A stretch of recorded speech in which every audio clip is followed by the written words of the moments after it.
A formal partnership with the county via the Cayuga Economic Development Agency, or CEDA, to handle city economic development efforts has been discussed. How do you think the city should handle economic development going forward?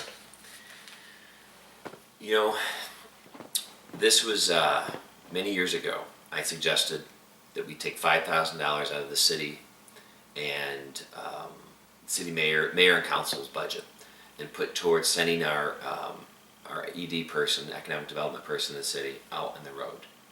Not just to these different shows that they go to, but let's find the companies that can have that makes sense to bring in, that can help our current existing businesses within the city.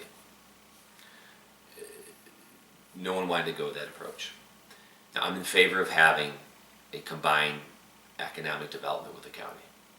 I think that is a good idea. But the barrier is, as I've mentioned to you quite a bit, the barrier is the tax formula. All right, that's the barrier. Right now, the county has the land.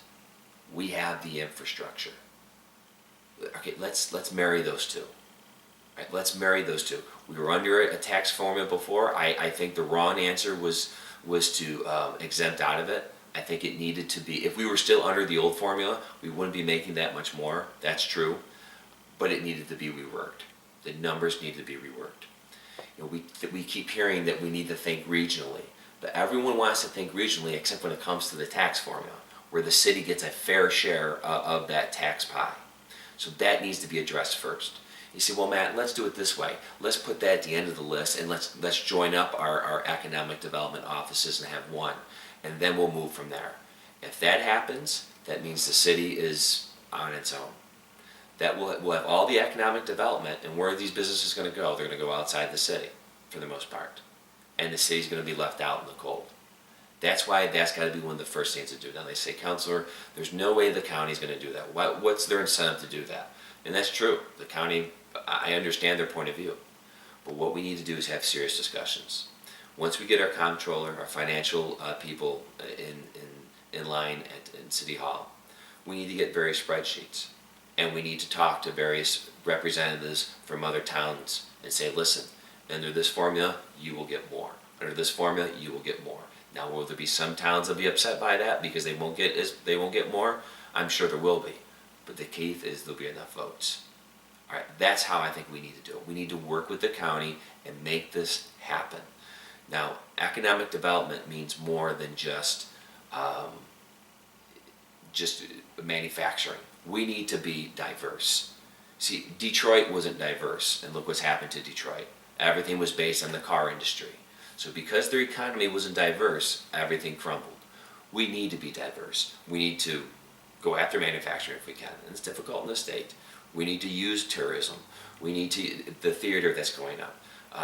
We need to use all of those things. Okay, use everything that we have to sell in the city. This is a beautiful city.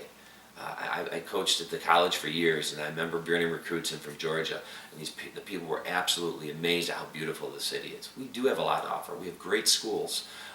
We have beautiful homes at an affordable price in this city. But again, the key is making the city affordable and being aggressive, addressing that tax formula, and being aggressive with marketing and attracting other businesses. That's what we need to do.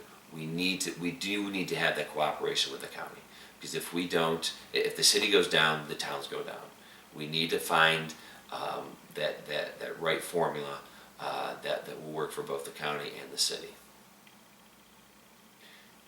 And I would also say too, and this also comes into is the landfill situation. The landfill needs to be really investigated, broken down. Because what happens at that landfill also affects that cogen. And I'm telling you now, whatever the council that's going to come in January, they better deal very seriously with this landfill, because in 3 or 4 years, we're probably going to have to transfer in our garbage, building a transfer station and transfer into Seneca Meadows or somewhere else. All right, I have some creative ideas that will help address that and expand the lifetime. One of the ideas that I have is this they call it ash for trash. Okay, there's in Syracuse, they take municipal garbage, they burn it into ash, and they go take it to Seneca Meadows. We could have them take some of our garbage, okay, and they could incinerate it, bring it back as their trucks are coming by us. They could take our garbage, take it to an incinerator, bring us back the ash. There we have coverage. We have coverage for the landfill, which will be obviously much cheaper than what we're using now, and much better than using dirt. And that's just some of the examples, but those are key things that we need to address.